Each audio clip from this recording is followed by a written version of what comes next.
Shalom saudaraku yang dikasih oleh Tuhan, berjumpa kembali dengan saya di channel ini. Terima kasih telah mendukung perkembangan channel ini dengan cara subscribe, memberikan like sehingga video di channel ini direkomendasikan oleh YouTube untuk menjangkau banyak orang. Tentu teman-teman boleh memberikan komentar yang cerdas, sopan, yang menghormati orang lain. Dan saya meminta kepada teman-teman untuk terus mendukung saya dengan cara men-share video dari channel ini di berbagai media teman-teman, sehingga ada banyak orang yang mengetahui informasi dan kebenaran yang disampaikan melalui channel ini, dan ada banyak orang yang akhirnya dimerdekakan dari dosa oleh kebenaran dalam Kristus Yesus. Terima kasih, Tuhan memberkati kita. Saudaraku yang dikasih oleh Tuhan, firman Tuhan dengan jelas berkata bahwa kita harus memberi pertanggungan jawab terhadap orang-orang yang menyalahpahami keyakinan kita, agama kita, kepercayaan kita terhadap Tuhan Yesus.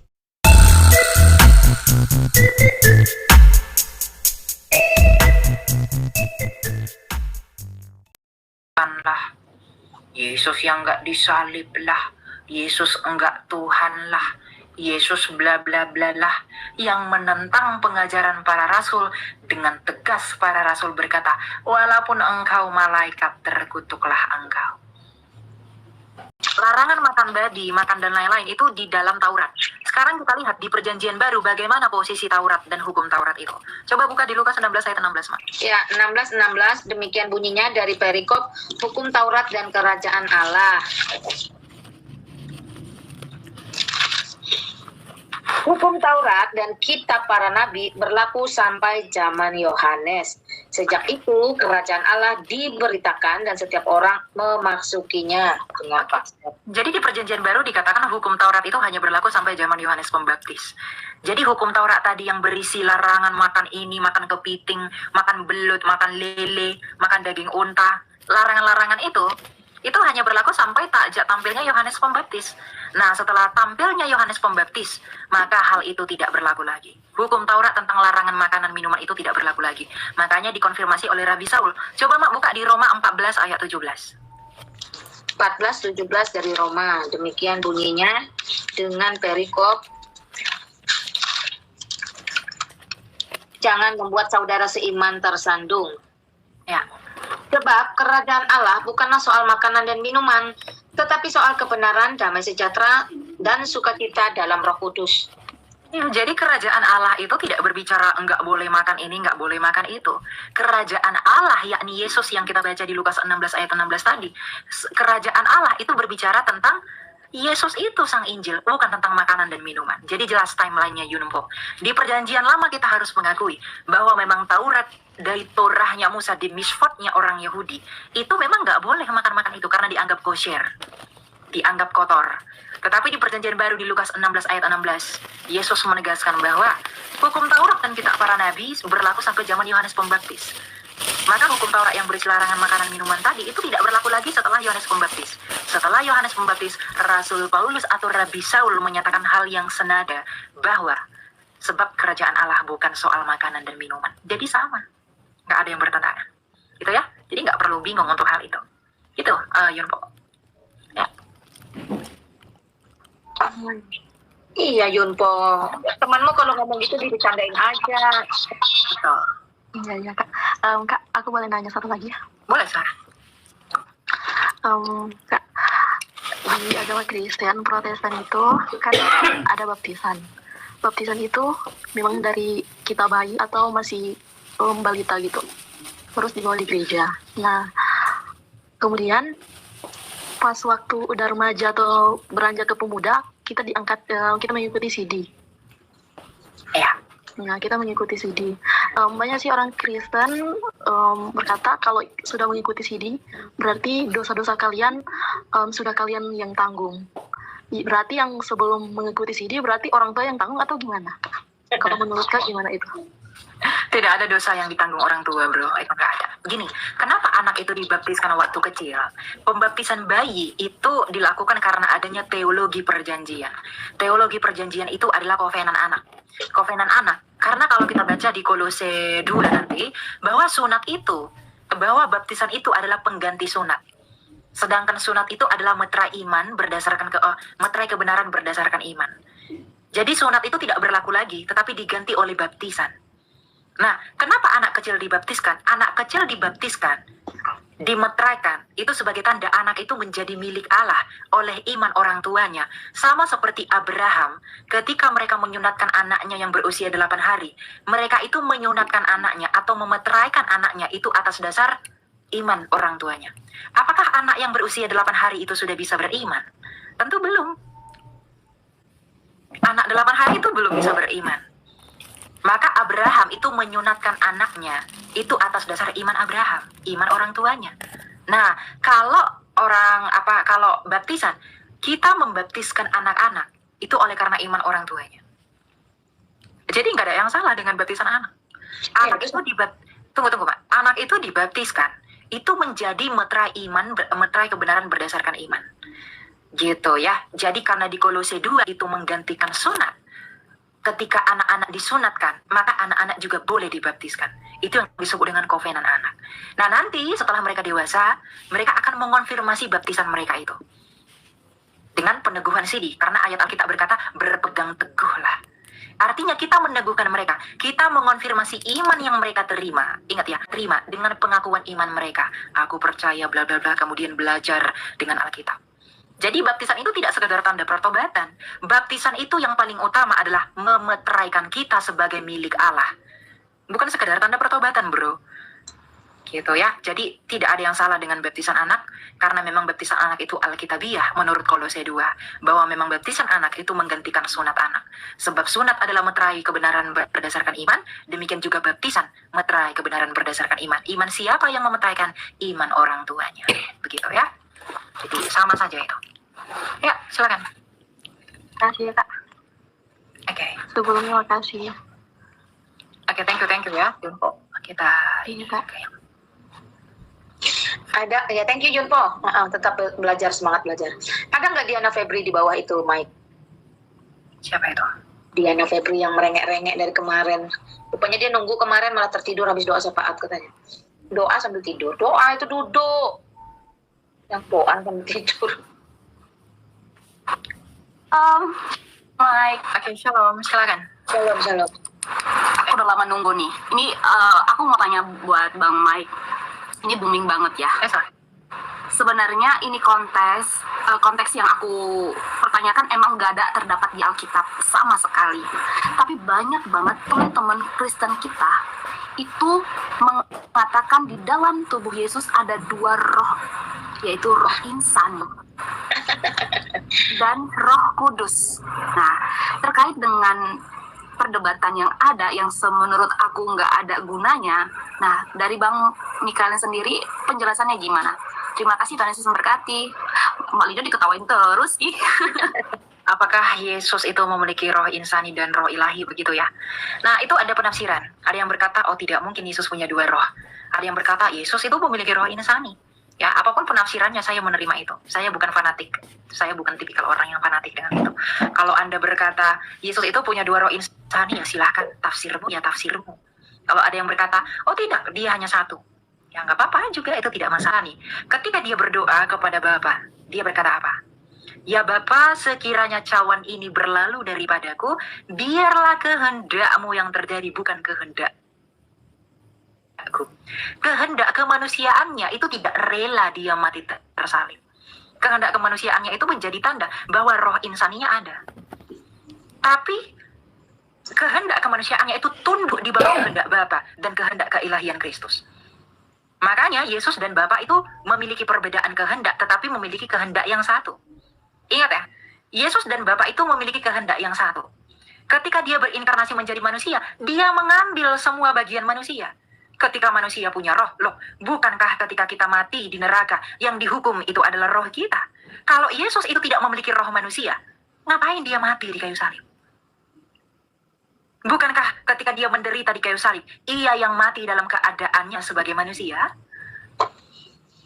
Gitu. Itu argumentasi buat saya yang menyetujui bahwa Yesus itu memiliki roh insani.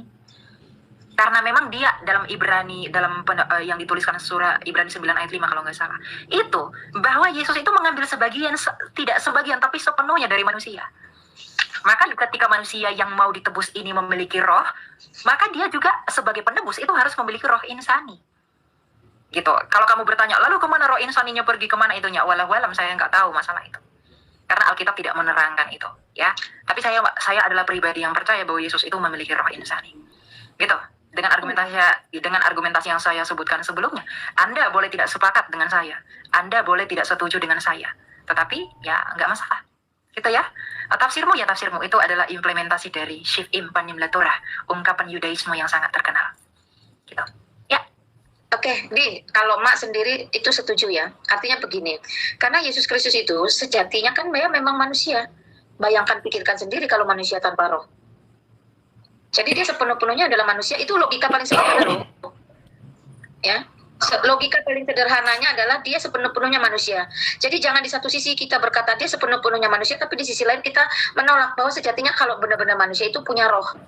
Kalau nggak rohnya nggak hidup dia. Nggak ada jiwa, nggak ada roh, itu nggak bisa. Itu aja sebenarnya. Sepenuh-penuhnya manusia berarti dia juga memiliki roh kemanusiaannya. Yang membedakan sepenuh-penuhnya manusia Yesus dengan sepenuh-penuhnya manusia Lina Wijaya adalah keberdosaannya. Di sana tidak, di tempat Yesus Kristus tidak ada natur dosa, tidak ada potensi dosa, karena dia bukan berasal dari Adam. Sedangkan di Lina Wijaya ada natur dosa.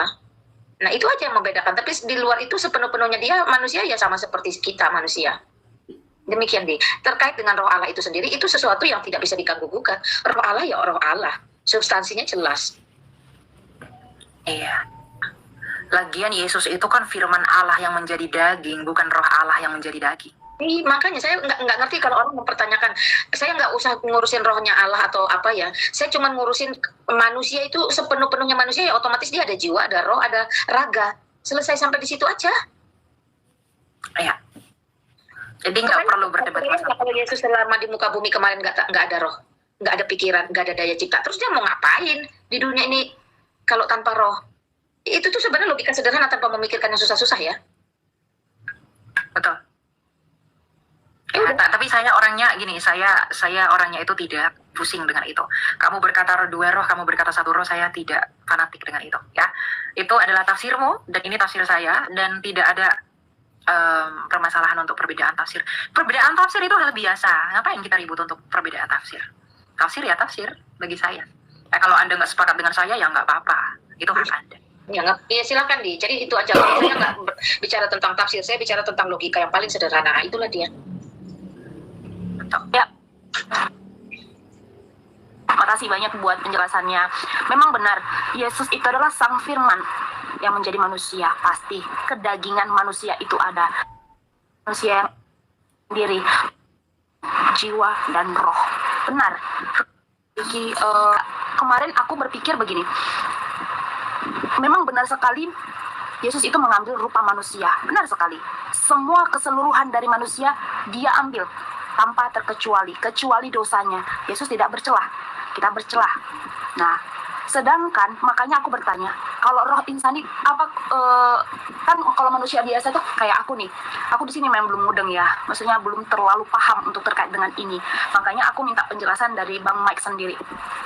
Kalau benar yang dimintakan itu berarti menurut pemahamannya Bang Mike yang waktu berdoa itu rohnya manusia itu sendiri gitu. Iya, kan dia menyatakan bukan kehendakku tetapi kehendak.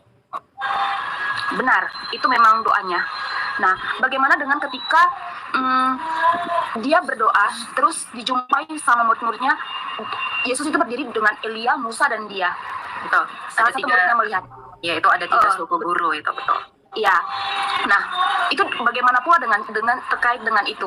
Makanya aku berkata, manusia seutuhnya benar. Kita kan manusia nih, makanya dalam tubuh manusia ini kita terdiri atas tubuh, jiwa, dan roh. Sama halnya Yesus. Tapi kan roh yang dimiliki Yesus itu berbeda dengan roh yang kita miliki. Kita roh yang bercacat.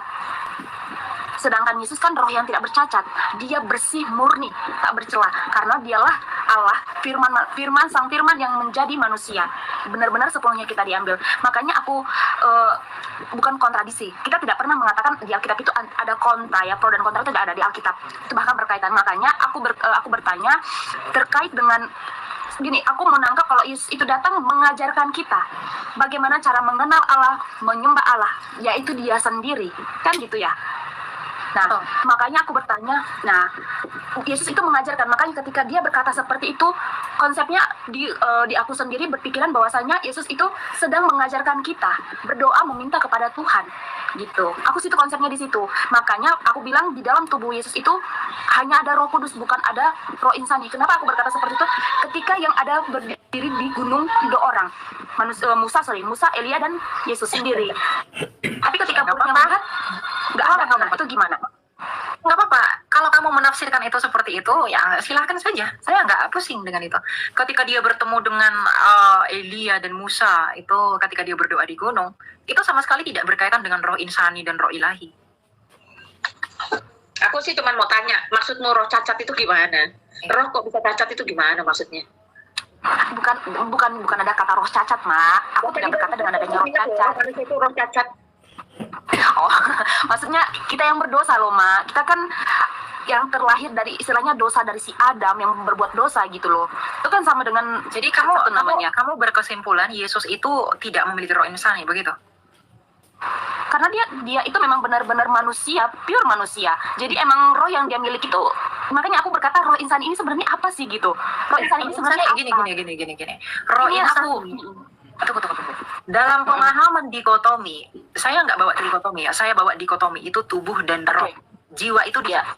Yang membuat orang itu bisa menangis, mengeluarkan air mata, itu karena ada jiwa di dalam dirinya atau roh dalam dikotomi. Ketika Yesus menangis, Yesus marah, itu emosionalnya. Itu menunjukkan bahwa dia memiliki jiwa kemanusiaan. Maka dia punya roh insani, roh manusia. Benar sekali. Itu makanya aku yang pertanyakan ini, apa sih arti roh insani ini? Sedangkan roh yang kita miliki pastinya tidak sama dengan roh yang dimiliki oleh Tuhan Yesus. Betul. Apa sih makna dari roh insan ini? Roh insan ini apa sih maknanya gitu? Insan, gini bro, insan itu kan artinya insan yang insan itu kan seperti kita manusia. Roh insani itu artinya ya roh manusia. Yesus itu datang ke dunia ini mengambil rupa manusia. Dia mengambil sepenuhnya dari manusia, maka dia punya roh manusia. Karena yang berinkarnasi itu bukan Roh Kudus, tapi firman. Saya paham. Makanya arti roh insani ini yang aku belum pahami kemarin. Ini aja lah Diana, kalau kamu nggak ngerti kata insani tinggal diganti roh manusia lah, wong dia sepenuhnya roh kemanusiaan. Roh insani itu roh kemanusiaan. Roh manusia itu ya roh insani. Insan itu artinya manusia. Insani itu yang segala hal yang tentang kemanusiaan. Jadi kalau kamu sebut roh insani roh kemanusiaannya itu roh manusia. Makanya saya tadi bawa kamu ke logika sederhana aja, nggak usah jauh-jauh, nggak usah pakai tafsir. Logikanya seorang Diana itu mungkinkah hidup tanpa roh? Benar, karena Yesus Kristus itu sepenuh-penuhnya manusia. Kalau orang bilang 100% manusia, lah kalau 100% manusia kok tanpa roh? Jadi nggak 100% dong. Sejatinya manusia, kalau sejatinya manusia kok nggak diikutkan rohnya?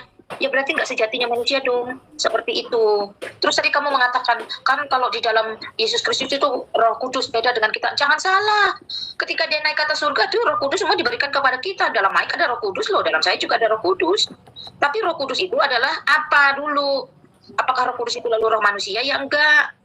Yang tadi disampaikan Mike juga berulang-ulang itu benar, bahwa Yesus Kristus itu adalah firman Allah, bukan roh kudus Allah, bukan roh Allah. Dia firman Allah yang diizinkan, yang diutus, yang disuruh, bahasanya terserah apa, untuk datang ke dunia menjadi manusia, sepenuh-penuhnya manusia. Karena dia sepenuh-penuhnya manusia lah, maka dia dilahirkan melalui rahim, melalui perempuan. Pada saat embrio itu janin hidup bernapas itu udah ada roh manusianya loh. Itulah awal penciptaan dia sebagai manusia. Benar, Mak. Benar, itu kalau manusia, Mak. Tapi Yesus itu terlahir dan dikandung bukan daripada embrio, Mak. Gini. Gini, bro. Aduh. Gini. Gimana? Ini aku penasaran, memang dilahirkan bukan dari... Benar, enggak. Kalau kamu menyatakan Yesus itu enggak punya roh manusia, kamu sampai kepada pemahaman yang salah yang disebut dengan apolinarianisme. Itu salah. Tapi gini, kalau kamu berkata, udah saya meyakini itu, ya nggak apa-apa. Kenapa Yesus itu disebut memiliki roh insani? Karena dia sepenuhnya manusia. Bisakah disebut manusia kalau dia tidak memiliki roh manusia? Baik, sekarang begini, aku mau tanya. Memang tidak bisa manusia hidup tanpa roh. Tapi roh yang kita miliki dengan roh yang Tuhan Yesus miliki jauh berbeda. Gini, tunggu, Pak. Gimana? Roh manusianya Yesus Kristus dengan roh manusianya kita itu berbeda. Berbeda dalam artian, roh kemanusiaan Yesus itu tidak berdosa. Kalau kita berdosa, itu aja. Itu yang saya buat dari tadi, dia nggak nangkep. Iya. Hanya itu aja. Dari Ada yang lain-lain. aspek kehidupan Yesus Kristus dengan aspek kehidupan kita itu yang membedakan cuma satu, dia tidak ada keberdosaan, itu saja. Karena dia bukan berasal dari Adam, dia berasal dari Roh Kudus. Tetapi dagingnya manusianya sepenuhnya manusia, supaya dia menunjukkan keilahian ketuhanannya. Dia tidak ada natur dosa, tidak ada potensi dosa. Selebihnya dia sama, bisa marah, menangis. Itu artinya bahkan ada belas kasihan loh ya. Ketika Yesus Kristus melihat banyaknya orang itu, maka tergeraklah hatinya oleh belas kasihan. Lah itu kemanusiaan loh. Sekarang aku mau tanya buat Mbak Lina sama Bang Mike. Kalau memang Yesus gini loh, roh manusia, selama Yesus ada di dalam dunia, kalian bilang Yesus itu memiliki roh insani atau roh manusia. Betul. Nah, salah satu sikap dari Yesus yang sama persis dengan roh manusia, apa itu? Aku memang nggak Ya, bisa. dia menangis, banyak banget. Dia menangis. Nah, Menangis bukan roh manusia. Gimana sih? aku nggak ngerti rohnya. Tunggu dulu, Mak. Ini ngeyel banget orangnya. Dalam pemahaman dikotomi, hanya ada dua. Ada roh dan ada tubuh. Ketika Yesus menangis, Yesus marah, Yesus itu Yesus itu mengajar, kemudian dia berekspresi. Itu menunjukkan bahwa Yesus itu ketakutan. Tubuh itu nggak bisa ketakutan, tetapi jiwa itu kan menyangkut perasaannya dia, rohnya dia. Ketika dia ketakutan, apakah Allah pernah ketakutan, bro? Apakah Allah pernah ketakutan? Ketika Yesus berdoa, dia berdoa, kemudian sampai menetes darah dari keringatnya. Itu menunjukkan ketakutannya. Apakah roh Allah pernah ketakutan? Itu menjadi bukti bahwa dia itu memiliki roh manusia. Tetapi kemanusiaannya itu tidak sama dengan kemanusiaan kita. Kemanusiaannya dia itu adalah kemanusiaan yang sempurna. Yang menjadi daging adalah Sang Firman, bukan Sang Roh Kudus. Jadi kamu harus bisa bedakan dong. Masa itu aja dari tadi nggak ngerti kan? Oke, Jangan sampai sampai sejauh pemahaman yang seperti itu enggak, ya. sampai sejauh ini aku udah paham apa yang kalian sampaikan. Gak perlu sih diperpanjang. Memang ada beda pemahaman aja, udah itu aja. Iya gitu. Jadi kalau kamu Ya, istilahnya ya kalau emang nggak masalah. jadi kalau Kalau kamu berkata Yesus itu hanya punya satu roh, ya udah, nggak apa-apa, itu tafsirmu. Di depan sudah disampaikan Mike juga hal itu. Tapi kalau kamu masih terobos, ya sebenarnya itu salah. Tapi kan nggak mau diteluruskan, ya biarin aja tafsirnya, nggak apa-apa. Di depan udah dibuka Mike dengan cara-cara yang diplomatis loh. Betul. Gitu ya. Jadi kalau kamu memahaminya roh insani itu kamu pahami dengan makna yang berbeda dengan apa, ya udah itu tafsirmu. Silakan saja dengan tafsirmu. Saya dengan tafsir saya. Saya nggak perlu mempermasalahkan itu. Gitu ya. Ya. Oke, ada lagi yang mau kamu tanya? Silakan. Oke, cukup. Itu aja sih. Oke, thank you ya. Thank you, Mbak Lina. Thank you, aku turun dulu ya. Thank you, Di. Yes. Di grow, bertumbuhlah. Ya teman-teman, bertumbuhlah. Usia itu tidak menjadi satu patokan, tapi kalau ada kerendahan hati, maka kita bisa bertumbuh dalam Kristus. Itu penting. Iya, saya menghargai perbedaan ini. Perbedaan tafsir itu saya hargai ya. Saya bukan orang yang pusing-pusing masalah tafsir. Mau punya roh insani kayak mau enggak kayak. Kita itu juga nggak diajarin ngotot. Kalau masalah tafsir kita cuman kalau sudah beda tafsir tarik ke logika saja. Ya silakan cok deh. Ada Mozart di bawah minta naik itu, Mike. Oh ya, nggak ada. Oh, udah pergi kali dia. Ya, silakan bro. Mau nanya tentang hormati ayah dan ibu. Ya. Di tanah yang telah diberikan Tuhan Allahmu. Terus ada juga ayat Alkitab. Jangan keluar dari ini bro. Jangan keluar dari TikTok. Nggak kedengaran suaranya. Ya. Sama ada ayat Alkitab yang bilang taatilah ayahmu dan jangan mempermalukan atau bagaimana gitu ibumu. Nah, bagaimana jika misalnya kita sebagai anak sudah mengikuti firman Tuhan, tetapi orang tua kita ini tidak sejalan apa dengan firman Tuhan tersebut? Apa kita tetap harus menghormatinya dan mengikuti apa yang dia kasih ke kita atau bagaimana? Tentu. Kan gini bro, Yesus aja itu menerapkan dua hukum. Kasih Allahmu, kasih sesamamu. Bahkan Yesus pun berkata kasihilah musuhmu. Musuh saja harus dikasihi. Apalagi orang tuamu atau ibumu sendiri. Tidak ada alasan untuk tidak menghormati orang tua. Bagaimanapun orang tua kita, sejahat apapun mereka, seperti apapun mereka, kita harus tetap hormat kepada mereka. Kita tidak membenci pribadinya, tapi kita membenci perilakunya.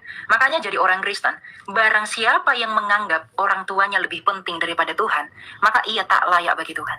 Barang siapa yang tak memikul salibnya, ia tak layak bagi Tuhan. Artinya kalau kamu memang mau dilayakkan Tuhan, ya pikullah salibmu. Mungkin keadaan orang tuamu demikian. Memikul salib itu yang mengemban hukum Kristus. Mengemban hukum Kristus yaitu mengikuti perintah-perintahnya itu. Hukum yang utama dan terutama adalah kasihi Allahmu dan kasih sesamamu. Bahkan musuhmu harus kamu kasihi, apalagi orang tuamu. Jadi ya harus dikasihi, bro. Enggak ada pembenaran bagi kamu untuk membenci orang tuamu, enggak ada itu. Sejahat apapun mereka, seperti apapun mereka, itu tetaplah ibumu. Sejahat apapun ayahmu, tetaplah ayahmu. Kamu nggak bisa mengatakan Mak Lina ibu kandungmu, nggak bisa. Karena fakta bahwa engkau lahir dari ibumu. Nggak boleh kamu mengatakan Ibu Lina itu mak kandungmu, nggak bisa. Jadi hormati mereka, jadilah Kristus kecil, dan terapkanlah perintah kasih Kristus. Karena hukum kasih adalah undang-undang kerajaan Allah. Jikalau musuh aja itu harus dikasihi, apalagi orang tua. Iya, Mak tambahin dikit aja sih kalau tentang orang tuanya itu hukum. Sama ini. Halo, hukum kelima itu hukum yang paling spesial loh kalau dibaca loh. Karena hukum itu langsung diberikan berkatnya, janjinya ada di situ. Hukum-hukum lain nggak ada. Tapi hukum kelima itu jelas dengan janji berkat. Jadi kenapa seperti itu? Karena memang setiap kita ini lahir dari orang tua, kecuali Adam dan Hawa ya. Setiap kita ini lahir dari orang tua. Tetapi setiap kita itu belum tentu menjadi orang tua. Itu sebab kita harus mengingat bagaimana orang tua. Nah di sini ayah dan ibu itu orang tua. Tapi tidak sebenarnya menghormati orang tua atau orang ayah dan ibu tidak melulu yang ada hubungan darah. Selama dia memang lebih tua dari kita, itu merujuk kepada bagaimana kita mengasihi tadi. Ya tetap kita harus menghormati. Beda dengan kita menuruti. Menghormati itu tidak sama dengan menuruti. Ya teman-teman, hormatilah ayahmu dan ibumu. Bukan turutilah ayahmu dan ibu. Ya kita tetap harus hormat. Ingat bahwa kita berasal dari orang tua. Itu aja sebenarnya. Ya. Jadi dihormati saja ya bro. Bagaimanapun keadaan mereka, kita harus tetap hormat. Karena itulah hukum Allah. Gitu. Ya, silakan. Kan di modern ini sudah ada namanya sistem penguburan di kremasi kan Kak.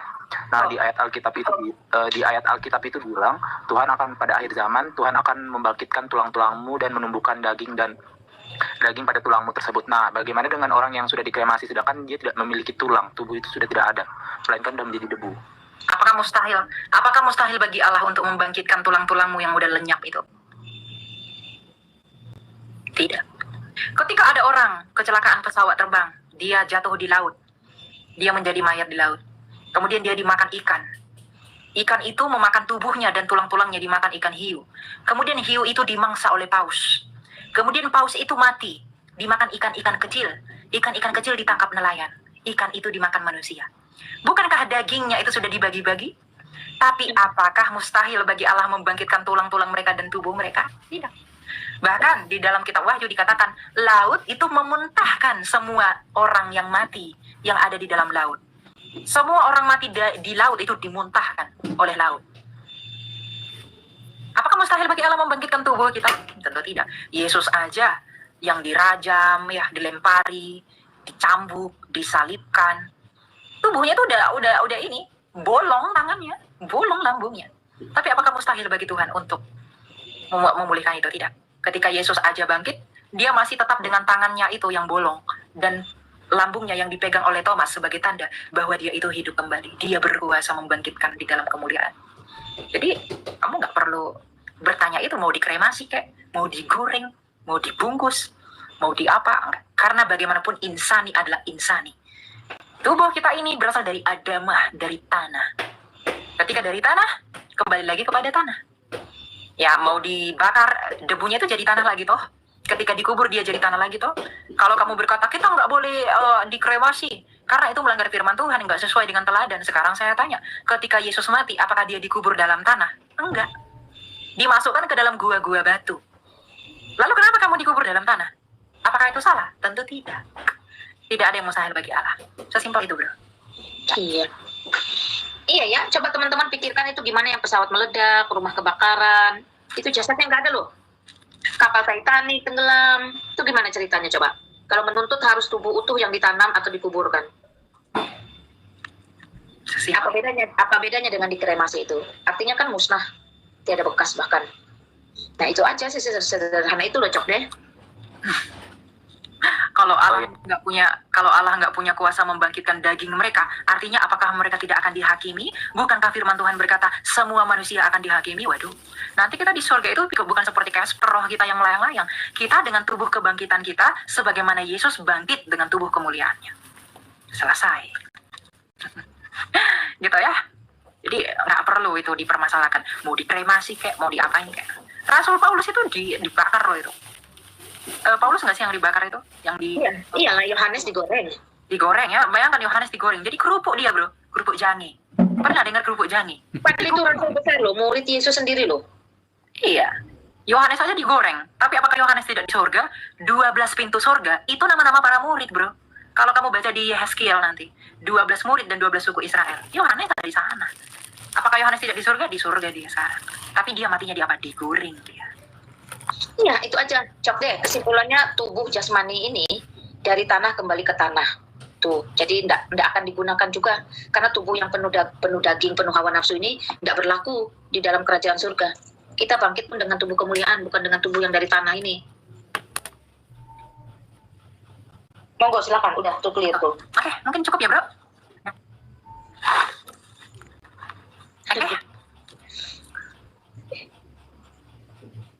Oke, ada lagi yang mau? Ya, thank you Cok deh. Suaramu Kamu tiba. tanya? Ada yang mengatakan kremasi tidak etis secara rohani. Ya, itu pendapat tafsir, silakan. Tapi tradisi orang itu juga etis. Itu dianggap etis bagi sebagian orang, tradisi kremasi. Termasuk ngaben di Pulau Dewata ya, teman-teman ya. Ngerti ya ngaben? Betul. Nggak perlu pusing lah masalah itu ya, mau dikremasi mau nggak. Kalau Anda boleh tidak sepakat dengan saya tidak pernah memaksakan pemahaman saya ya untuk hal-hal yang sekunder. Anda bebas memahami itu. Banyak yang notis emak di bawah ini minta naik, kasihan. Halo Mike, ketemu lagi dengan saya.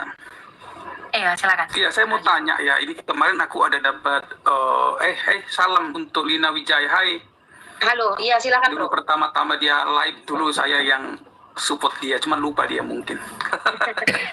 Mau tanya Mike, kemarin aku dapat satu. Sebenarnya sih menurut saya sih kurang etis juga, tapi kan itu kan menurut mereka lah gitu ya. Yesua Hamasya kan gitu. Dia bilang, dia langsung mengklaim di khotbahnya itu bahwa saya secara pribadi tidak mempercayai Tritunggal. Coba jelaskan dulu, Mike. Kenapa tidak percaya dengan Tritunggal? Tritunggal itu kan bukan berbicara tentang jumlah Allah. Tritunggal itu menjelaskan bahwa Allah itu, yaitu Bapa, dia memiliki pikiran atau firman dan memiliki roh. Itu Tritunggal, Pak. Kalau kita tidak percaya Tritunggal, berarti kita menolak bahwa Allah itu tidak memiliki akal budi atau logos, dan Allah itu tidak memiliki roh. Artinya kita berkata Allah itu tidak memiliki pikiran dan Allah itu adalah Allah yang mati. Itu Tritunggal. Bedakan Tritunggal dengan Kristologi ya bro. Saya tidak percaya dengan Allah Tritunggal. Banyak orang dengan sombong sekali mereka berkata, kami tidak percaya dengan Allah Tritunggal. Karena mereka tersandung dengan pemahaman mereka bahwa Tritunggal itu 3 Tuhan. Nih saya jelaskan dengan gambar saya ya. Ini gambar andalan saya ini. Jadi agar kalian itu jangan salah paham dengan Tritunggal, apalagi dari Saracen itu banyak sekali yang salah paham dengan Tritunggal. Nih ya. Jadi Tritunggal itu adalah kebagaimanaan Allah. Kita memiliki Allah yang esa. Allah yang esa bernama Yod-Heh-Vav-He, yaitu Sang Bapa. Di mana di dalam diri Sang Bapa dia memiliki firman atau pikiran atau akal budi, dan dia memiliki roh yang menjadi prinsip hidupnya. Ayub 33 ayat 4. Sama seperti Bapak Raja. Bapak Raja itu memiliki tubuh yang menjadi al-wujudnya. Allah yang esa itu pun al-wujudnya adalah Bapa. Tetapi Bapa itu tak kelihatan karena dia tak terhampiri, dia Allah yang transenden. Bapak Raja itu memiliki pikiran atau memiliki firman. Bapak Raja itu memiliki roh. Allah juga memiliki pikiran, Allah juga memiliki roh. Tapi Bapak Raja tidak ada 3 manusia, hanya ada 1 manusia Raja. Allah juga, meskipun Allah yaitu Bapa yang memiliki firman atau pikiran dan memiliki roh, itu tidak ada 3 Allah, melainkan hanya ada 1 Allah yang esa. Makanya manusia itu diciptakan menurut gambar dan rupa Allah, karena demikian Pak. Kita itu diciptakan segambar dan serupa dengan Allah. Artinya kita berpribadi. Yang disebut pribadi itu bisa bernalar dari dirinya sendiri dan dapat memiliki hidup dengan eksistensinya yang ada. Tidak ada tiga Allah, hanya ada satu Allah. Makanya dikatakan oleh Rasul Paulus bahwa bagi kita hanya ada satu Allah saja, yaitu Bapa, dan satu Tuhan saja, yaitu Yesus. Kenapa Yesus itu disebut Tuhan? Karena kepenguasaan Bapa, Allah yang transenden ini, itu dinyatakan oleh pikirannya sendiri yang menjadi daging. Arti Tuhan itu adalah penguasa. Maka Yesus berkata, diberikan kepadaku segala kuasa di bumi dan di surga. Bentar, saya buka ayatnya ya. Itu di mana itu, Mak? Telah diberikan. Jadi Yesus itu, nih, di Matius 28 ayat 18. Bentar ya, bro, nih. Yesus mendekati mereka dan berkata, kepadaku telah diberikan segala kuasa di surga dan di bumi. Yang memberikan kuasa itu ada siapa? Bapa. Bapa ini menyatakan kepenguasaannya atas surga dan bumi itu melalui pikirannya sendiri yang menjadi daging, yang disebut dengan Yesus. Tidak ada tiga Allah. Lagi-lagi tidak ada tiga Allah. Hanya ada satu Allah dan ada satu Tuhan. Kita bisa mengenal Sang Bapa ini hanya melalui firman-Nya Bapa yang menjadi daging. Makanya Yesus berkata apa? Tak seorang pun yang dapat datang kepada Bapa yang tak terhampiri ini kalau tidak melalui aku. Akulah jalan kebenaran dan hidup. Tak seorang pun yang dapat datang kepada Bapa yang tak terhampiri, yang tak terhila, yang tak terdefinisikan itu kalau tidak melalui aku. Ya, jadi tidak ada tiga Allah, hanya ada satu Allah. Kalau kamu tidak percaya dengan Tritunggal, artinya kamu percaya dengan Allah yang esa yaitu Bapa, tetapi tanpa pikiran dan tanpa roh. Artinya Allah itu dungu dan Allah itu mati. Itu bukan Allah kita. Allah itu adalah Allah yang hidup, Allah yang luar biasa. Makanya hanya Allah kekristenan, Allah yang sempurna. Karena hanya Allah kekristenanlah Allah yang memiliki firman dan memiliki roh. Selesai, Pak. Gitu ya. Siap. Terus ya bagus. Yang saya tanya sekarang, terus kita sebaiknya apakah mengikuti aramiknya yang Yeshua Masih atau boleh Yesus begitu? Terserah. Bapak mau katakan dia Jesus, mau katakan Yesus, mau katakan Yeshua, mau katakan Isa, mau katakan apapun itu, tetap merujuk kepada Yesus yang di Alkitab itu sama saja. Kenapa? Itu kekayaan bahasa. Orang Kristen itu nggak fanatik dengan bahasa, Pak. Jadi mau dikatakan Yeshua HaMashiach. Yeshua HaMashiach itu kan bahasa Arab. Iya. Bahasa Ibraninya Yehosua. Bahasa Yunaninya Yesus. Bahasa Inggrisnya Jesus. Latinnya Yesus. Sama itu, Pak. Sama seperti ini. Mana ini ya? Apa saya jelaskan di sini? Ini namanya ini. Dalam bahasa Inggris ini disebut dengan laptop. Bahasa Indonesia saya nggak tahu apa. Bahasa Perancisnya ini disebut dengan portable. Tapi tetap kepada satu laptop yang sama, bukan?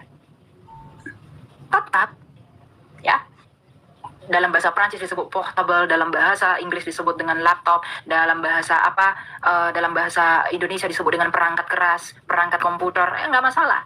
Dalam bahasa Indonesia disebut komputer, bahasa Inggris disebut computer, dalam bahasa Prancis disebut le portable. Tapi tetap satu kepada rujukan yang satu. Itu hanya bahasa. Jadi jangan fanatik dengan orang Kristen itu, nggak perlu fanatik dengan bahasa, Pak. Siap. Ya, mau disebut Yeshua, mau disebut Yesus, mau disebut Isa kah, mau disebut apakah, terserah. Tapi tetap merujuk kepada Yesus yang ada di Alkitab. Galatia 1 ayat 8, Mak, bacakan dulu, Mak. Galatia pasal 1 ayat 8. Ya, demikian teman-teman bunyinya dengan perikop kelewatan. Nah, perikopnya sebentar. Perikopnya hanya satu Injil, itu jelas ya, ayat 8-nya. Tetapi sekalipun kami atau seorang malaikat dari surga yang memberitakan kepadamu suatu Injil yang berbeda dengan Injil yang kami beritakan kepadamu, maka terkutuklah dia. Terkutuklah dia. Kalau ada orang yang memberitakan Yesus lain, Yeshua lain, Isa yang lain, Yehosua yang lain, Yesus yang lain, Jesus yang lain, selain daripada yang diberitakan Alkitab dan para rasul, menurut Galatia 1 ayat 8, terkutuklah dia. Termasuk Isa yang diserupakan lah, Yesus yang gak disalib lah, Yesus enggak Tuhan lah, Yesus bla bla bla lah, yang menentang pengajaran para rasul. Dengan tegas para rasul berkata, walaupun engkau malaikat, terkutuklah engkau. Gitu ya Pak, selesai. Oke, makasih bro, tetap semangat. Mbak Lina Wijaya tetap semangat ya. God bless you. Thank you. Sama-sama, God bless you. Turun. Yo. Thank you untuk cosplaynya, God bless you. Yo. Oke, terima kasih Bapak Raja ya, Tuhan berkati ya. Senior. Senior juga, apologit juga Kama. Oh, apologit juga ya. Aduh. Oke, bentar ya. Kita naik. Tidak apa-apa cosplay, tapi pertanyaannya berbobot, singkat, padatnya. Seperti itu kan gampang kita. Betul. Pada ngotot-ngototan yang sifatnya hanya untuk tempur.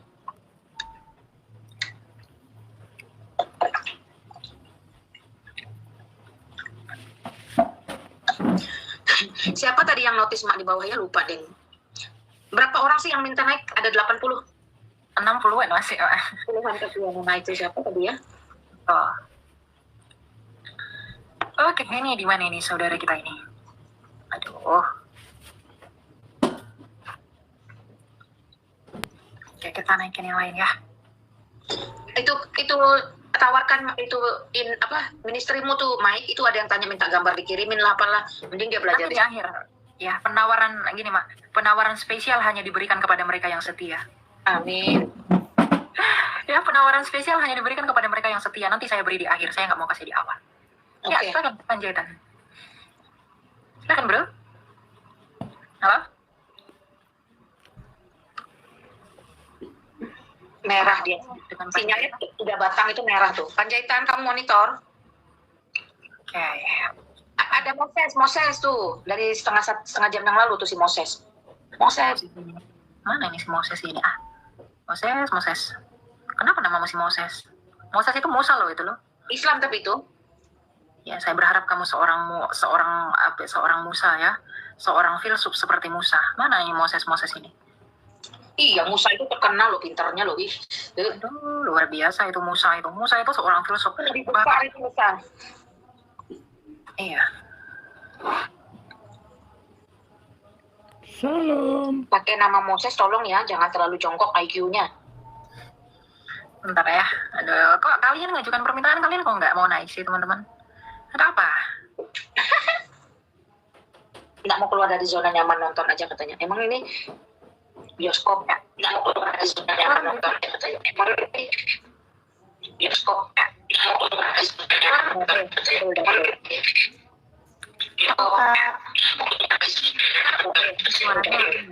Halo. Suaranya bermasalah. Suaranya Halo. Kejadian. Dulu dong. Ah, kau ribut bener. Aduh, saya tuh. Sorry ya.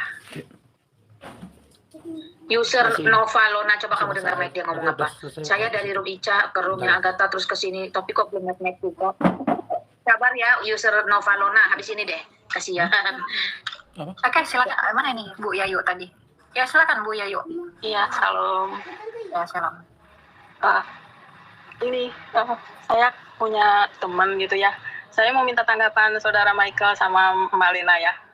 Ini nih, gimana ya tanggapannya? Soalnya katanya gini ya, apa yang sudah dipersatukan Tuhan tidak bisa tidak bisa apa tuh dipisahkan. Iya, itu. Cuman gini, dia sering mengalami KDRT, terus mengalami pisahan, tapi belum cerai ya. Terus gimana itu ya, minta tanggapannya saudara kita Michael sama Mbak Lina. Oke, silakan Pak. Ini Apa gimana gitu.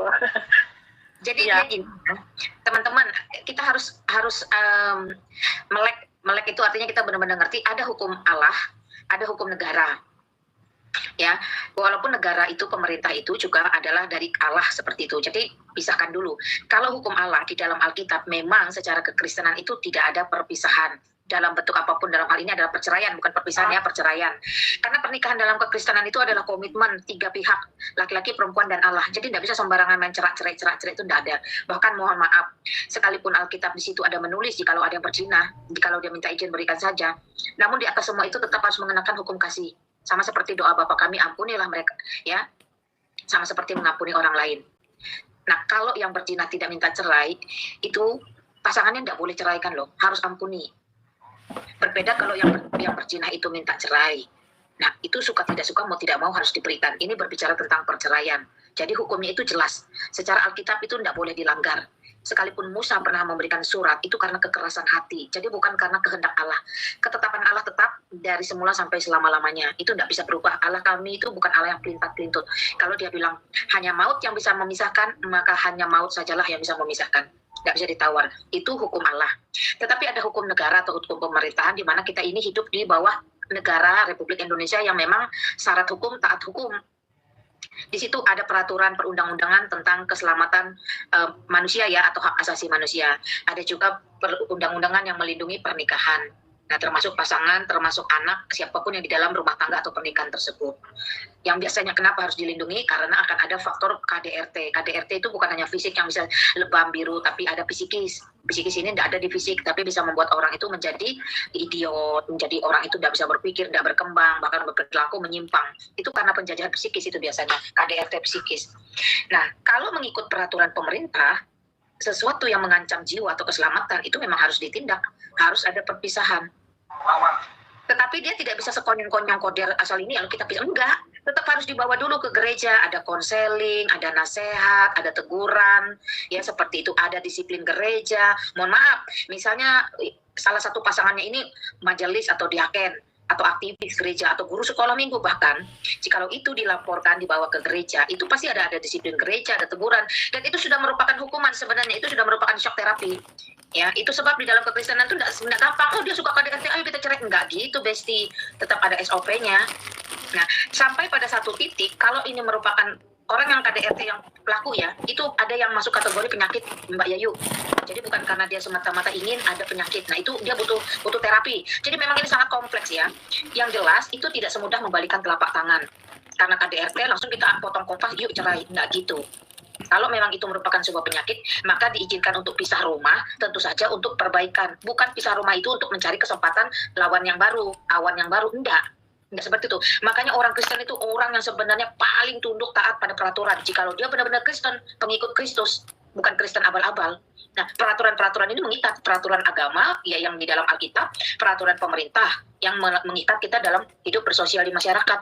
Nah, itu bagi saya. Jadi tidak bisa langsung cerai-cerai, itu pandangan. Itu saya berbicara sebagai basic hukum saya dan sebagai orang Kristen. Monggo silakan. Paling penting gini ya Bu Yayu, bahwa perceraian itu sama sekali tidak pernah diizinkan dalam hukum Allah. Karena ketika Yesus bercakap-cakap dengan orang Farisi mengenai pernikahan, sejak tidak demikian sejak semula. Poligami aja itu tidak diperbolehkan oleh Yesus, apalagi perceraian. Karena apa yang dipersatukan oleh Allah, aduh, ini siapa lagi yang nelpon ini ah? Ini suara saya ada nggak, Mak? Ada. Ini repot banget itu teman-temanku nelpon. Iya. Ya, apa yang dipersatukan oleh Allah tidak boleh dipisahkan oleh manusia, itu saja kecuali maut. Udah, itu prinsip yang tidak bisa dilanggar. Betul. Iya. Jadi kalau gini, saya tegaskan kembali sebagai konklusi ya. Perceraian di dalam nama Allah itu tidak boleh diberlakukan. Semua itu pasti ada solusinya, Bu ya. Jadi apa yang dipersatukan Allah jangan diceraikan manusia. Tapi kembali seperti apa yang disampaikan Mak Lina, bahwa negara itu memiliki hukum, ada hak asasi manusia yang diatur oleh dunia. Karena itu, kalau memang sudah melakukan kekerasan, sudah melakukan pemukulan, ya bahkan sampai berpotensi menghilangkan nyawa, silakan konseling kepada gereja. Silakan bawa kepada hukum, tapi jangan bercerai. Ya, karena pernikahan itu adalah ibadah kepada Allah. Gitu ya, semua itu bisa diperbaiki kok, metodenya saja. Banyak orang bercerai dalam rumah tangga itu karena mereka metodenya dalam memecahkan masalah itu tidak bagus. Artinya, mereka bukan seorang problem solver yang baik. Karena setiap masalah itu pasti ada jalan keluarnya, gitu ya, gitu. Ya. Saya padatkan yang tadi aja, Mbak Yayu, bahwa memang pernikahan dalam kekristenan itu adalah komitmen 3 pihak, Allah, laki-laki dan perempuan. Itu sebab pernikahan itu merupakan ibadah seumur hidup, tidak temporari. Jadi itu ibadah yang harus dibangun seumur hidup. Nah, itu demikian. Oke, terima kasih saudaraku Michael dan Mak Lina. Oke, terima kasih Kak Yayu, Tuhan ya berkati. memberkati ya. Tuhan memberkati. Mm. Salam. Shalom, Tuhan berkati. Mungkin orang Kristen itu kerjanya dua sisi loh. Kita secara praktek di dunia bekerja mengupayakan yang terbaik dalam roh dan kebenaran, dalam iman kita tetap memohon Tuhan berbelas kasihan loh. Jadi kita nggak satu sisi aja kalau kerja. Nah kalau dua sisi dikerjakan maksimal, masakan Tuhan tidak berbelas kasihan kan? Tinggal kitanya saja lagi.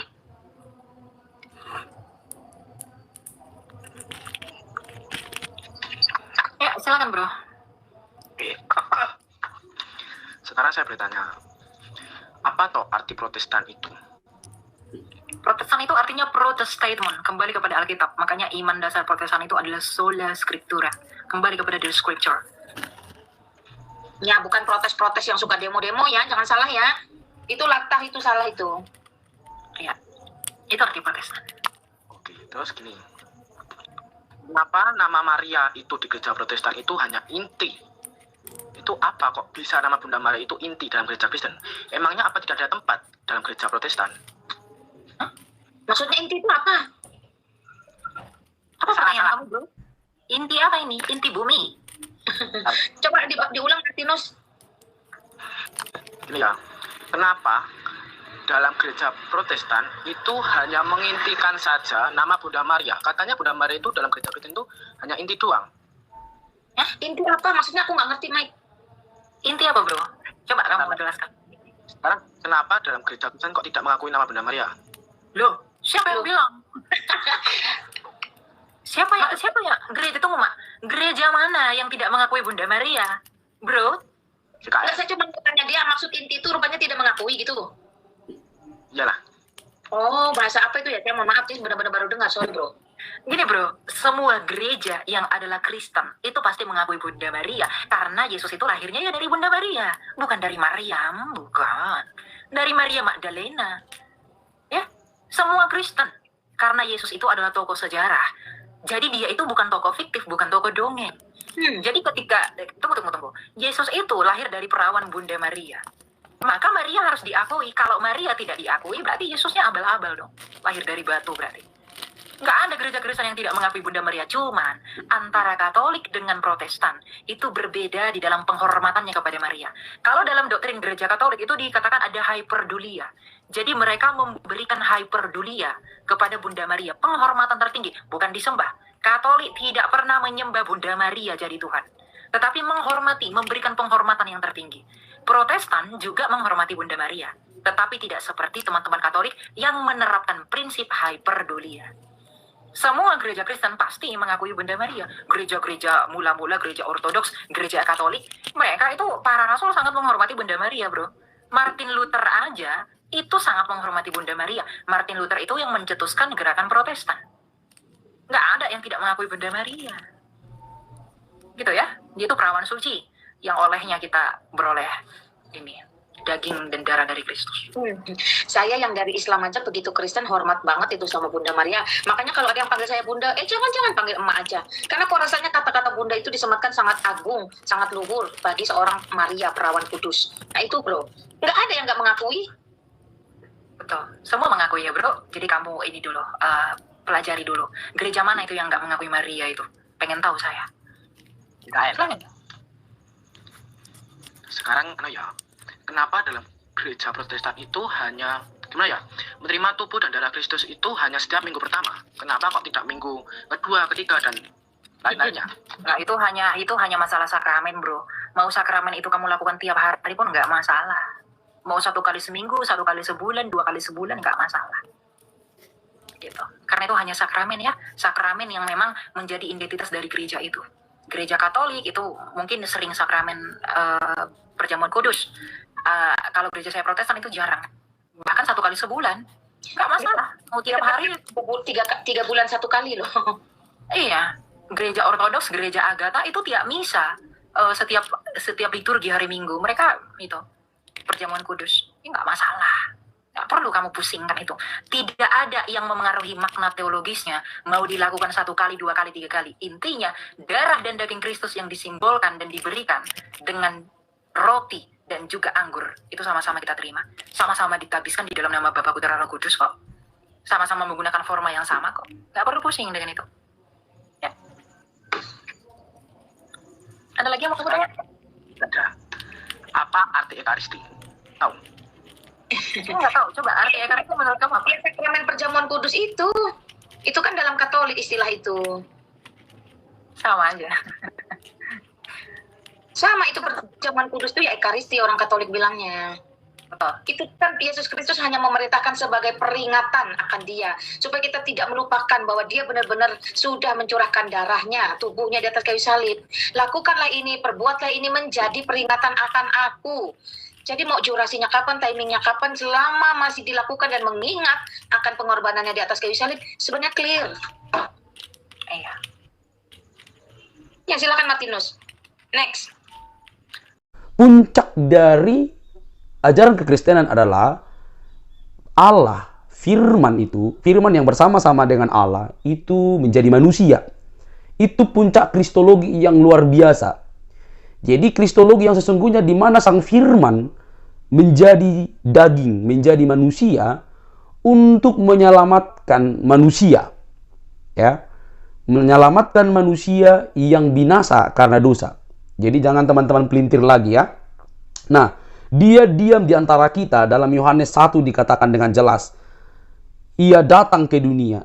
Firman itu menjadi manusia dan diam di antara kita. Dan kita telah melihat kemuliaannya, kemuliaan anak itu, Yesus itu.